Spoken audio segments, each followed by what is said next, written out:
નમસ્કાર મિત્રો, વિડીયોમાં તમારું સ્વાગત છે। છત્તીસગઢના કાંકેર જિલ્લામાં આવેલ કરોડ ગામમાંથી ખૂબ જ ચોંકાવનારી ઘટના સામે આવી રહી છે। 26 વર્ષની દુર્ગેશ્વરી તેના પતિ દિગંબરભાઈ સાથે રહે છે। અંદાજે 2 કે 3 વર્ષ પહેલા ખબર પડી કે તેના પતિને તેના જ ઘરમાં રહેતી તેની સગી ભાભી સાથે આડકતરી રીતે સંબંધો છે।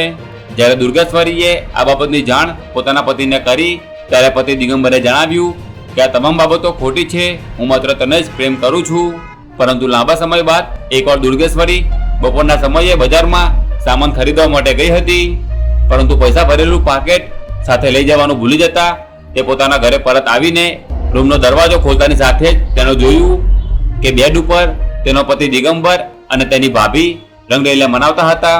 આ દ્રશ્ય જોતા જ દુર્ગેશ્વરી ચોંકી ઉઠી હતી અને તરત જ હોબાળો મચાવ્યો હતો। આ ઉપરાંત દુર્ગેશ્વરીએ તેની ભાભીને વેન વચનો સંભળાવ્યા હતા અને કહ્યું કે તું શા માટે મારા પતિ સાથે સૂવે છે। જવાબમાં ભાભીએ જણાવ્યું કે હું તારા પતિને પ્રેમ કરું છું અને તેની સાથે જ રહેવાની છું અને તેની સાથે જ સૂઈશ, તારે જે કરવું હોય કરી લે।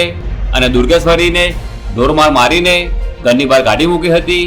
ઢોરમાર સહન ન કરી શકતા દુર્ગેશ્વરી પોલીસ સ્ટેશન પહોંચી હતી અને પોતાના પતિ વિરુદ્ધ ત્રાસ ગુજારવાનો આરોપ લગાવ્યો હતો। હાલમાં પોલીસ આગળની કાર્યવાહી કરી રહી છે।